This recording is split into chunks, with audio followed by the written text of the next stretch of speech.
Começa mais um programa Alternativa A. Hoje, programa Alternativa A muito especial. Daqui a pouco vou apresentar o nosso convidado. Quem já está no YouTube já está vendo o nosso convidado. Programa Alternativa A pela Rádio Universitária, todo sábado às 17 horas, há 27 anos aí, né, na programação da Universitária. A gente fala, pena que o diretor da rádio, acho que sábado ele não ouve a rádio, então a gente está vivendo 27 anos por esse motivo. Porque se ele ouvisse esse programa, não sei.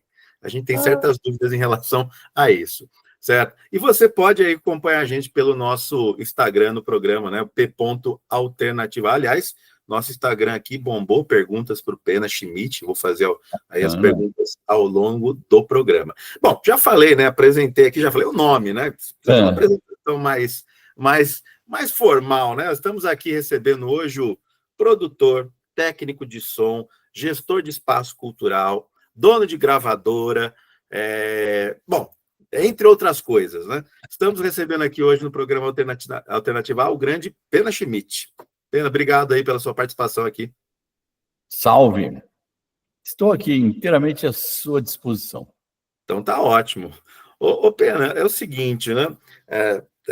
Você está aí na estrada há muito tempo, mas como que a música entrou na sua vida assim? A sua geração, muito provavelmente, foi Beatles, né? Acho que Beatles deve ter sido assim o gatilho, ali, né? O gatilho foi Beatles. Quando eu ouvi Beatles, não foi pela primeira vez, mas foi numa determinada música.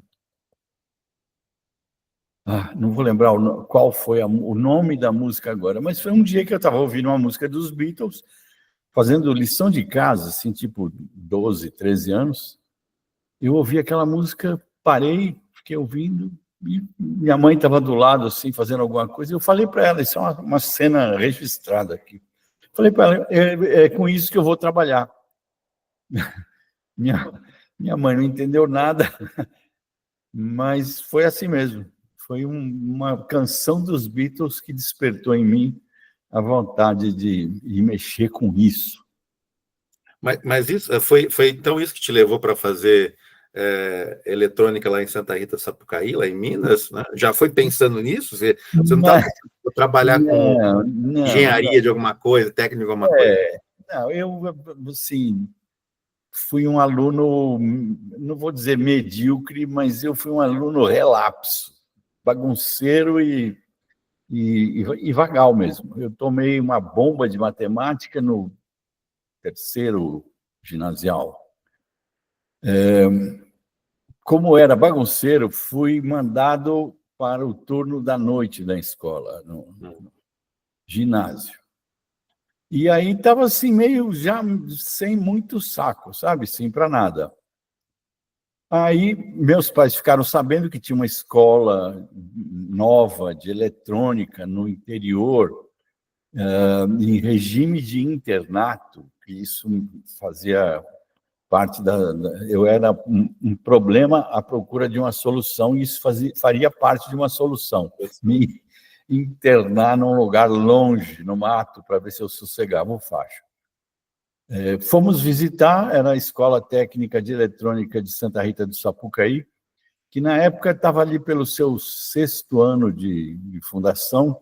Era uma coisa absolutamente de vanguarda,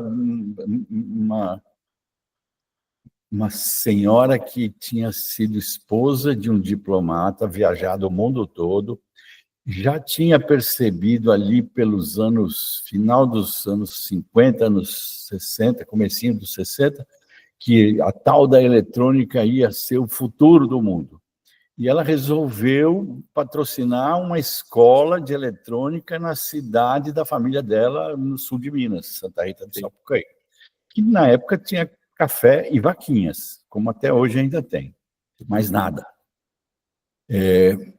Num terreno enorme, na beira do rio, foi construída uma escola que parecia uma escola americana, assim, toda a terra, num campus enorme, e tudo equipado com laboratórios. E os padres jesuítas, que são bons cuidadores de escola, foram, enfim, parceirados para cuidar da escola, que estava pronta, montada.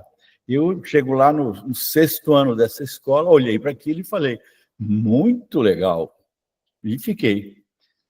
Tive que estudar, ralar muito para fazer o que na época era um vestibular, que tinha assim, tipo 1.000 candidatos para 100 vagas, 80 vagas, alguma coisa assim. Eu consegui me colocar, eu e meu irmão fomos juntos, meu irmão tinha 1 ano de diferença, a gente era muito colado. Estudamos, passamos no vestibular e eu passei 4 anos lá por causa disso, entendeu? Não tinha a ver com a música. Mas na minha permanência dentro da escola, eu descobri que tinha uma cadeira na escola chamada Áudio, que ensinava eletrônica para cuidar do som. Tinha uma biblioteca muito bem abastecida com revistas e livros, e eu estudei meio que por conta própria, assim, me aprofundei nisso, né? Por aí vai. Você vai seguindo assim os caminhos do coração com as coisas que estão ali em volta, entendeu? Não tenha sido um plano maquiavélico, sabe? Eu vou estudar eletrônica para fazer música com eletrônica. Não. Quando eu estava lá, eu descobri que tinha isso, e aí eu fui andando, e por causa disso, isso me ajudou, enfim, a abrir portas lá na frente. Tudo meio sem querer, querendo. E daí você começar a trabalhar na Giannini, né? E não foi o pessoal que está ouvindo Giannini já pensa violão, não. Pena foi para trabalhar com outras coisas da Giannini. E foi na Giannini que você conheceu o Cláudio, né, dos Mutantes?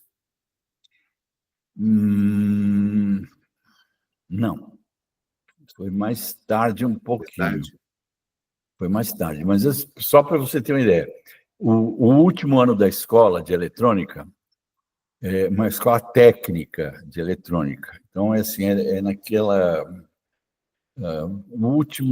últimos anos do secundário, antes do que seria ir para a faculdade, né? 3 anos, aula de manhã, tarde e noite e sábado, regime de internato. A gente morava dentro da escola. Então, foi uma base muito boa, muito assim, profunda, né? Eu digo que a gente estava lá num nível praticamente universitário de conhecimento e de assuntos. Quando a gente estava no último ano, havia uma espécie de leilão, tinha uma feira no fim do ano na escola. As empresas iam lá e procuravam os melhores alunos para já contratar antes de sair da escola. Tipo, te dava uma bolsa para você estudar o último ano, já fazendo parte da equipe da Embraer ou da IBM, ou, enfim, né? Grandes empresas iam lá buscar seus técnicos de eletrônica. Eu recusei todas as propostas que me fizeram, porque não tinha nenhuma que tinha a ver com música, com som, né, com áudio, com eletrônica e som.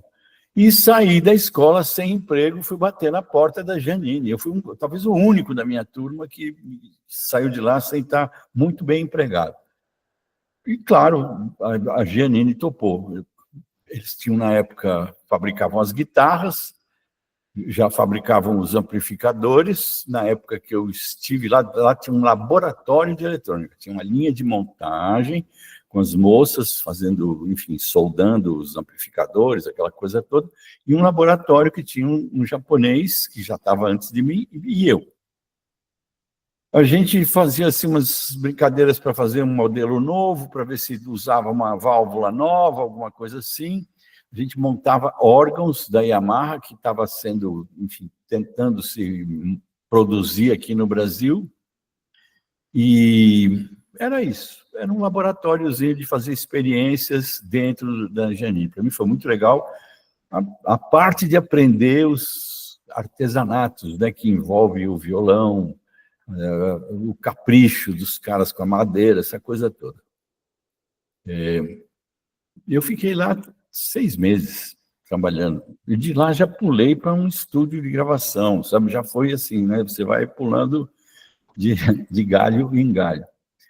O Cláudio César Dias Batista, dos Mutantes, entra num pedaço aí na frente, que é assim, os Mutantes, tipo, 1 ano depois que eu chego em São Paulo, né? já tinha saído da Janine, já estava trabalhando no estúdio Scatena, no estúdio de gravação. Havia uma feira de cachorros, num lugar chamado Parque da Água Branca, aqui em São Paulo, que é uma espécie de parque de exposições pequeno, especializado em exposições agrícolas, né, coisas de animais, feiras de... No caso, era uma feira de cachorros, né? Tinha, enfim, um parque cheio de cachorros. Num pedaço desse parque, estava lá num gramado, os Mutantes tinham montado o seu acampamento, mas não chegava a ser um palco, mas estavam os instrumentos montados ali na grama, direto, num quadrado assim meio cercado, e eu cheguei lá, eu já era fã de primeiro, segundo disco deles, super fã. Falei, oi, tudo bem? Que legal, eu sou o Pena. Isso aqui é uma câmera de Ecoplex. Aí o Arnaldo falou, pô, você conhece? Eu acho legal, conheço e tal, porque, né, eram coisas que eu conhecia de catálogo, de revistinha, nunca tinha visto uma na vida. Sim. E aí a gente troca algumas palavras e eu falo, eu sou técnico, trabalhando no estúdio, a gente conhece, a gente gravou o nosso disco lá e tal. Então, legal, bacana, obrigado, um abraço, tchau. Assim, semanas depois disso, eles vão lá me buscar para trabalhar com eles. E eu não recusei, fui diretamente, assim, saí do estúdio, entrei no bug do Sérgio e me mudei, fui de Malicuia para Cantareira, onde estava o Cláudio César Dias Batista, o irmão mais velho dos irmãos Batista, desenhando e construindo uma mesa de som para ficar no meio da plateia. Era a primeira mesa de som para ficar no meio da plateia. Isso não existia antes. E ele estava desenvolvendo lá desenhos e coisas, e eu chego com o desenho, no conceito dele, e eu chego para ajudar a montar, como técnico de eletrônica. Aí 2, 3 meses de montagem, a gente tinha o equipamento pronto, alto-falantes, amplificadores, a mesa, testado, a gente já fez ensaios e tal, e estava pronto para ir para a estrada.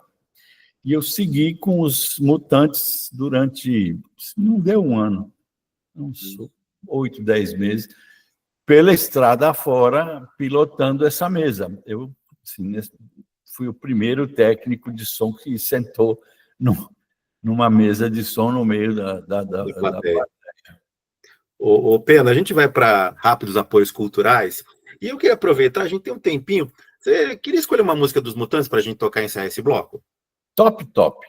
Top, top. Então vamos ouvir Top, top dos Mutantes, encerrar esse primeiro bloco com Pena Schmidt. Vamos para rápidos apoios culturais, daqui a pouco a gente volta com mais Alternativa A.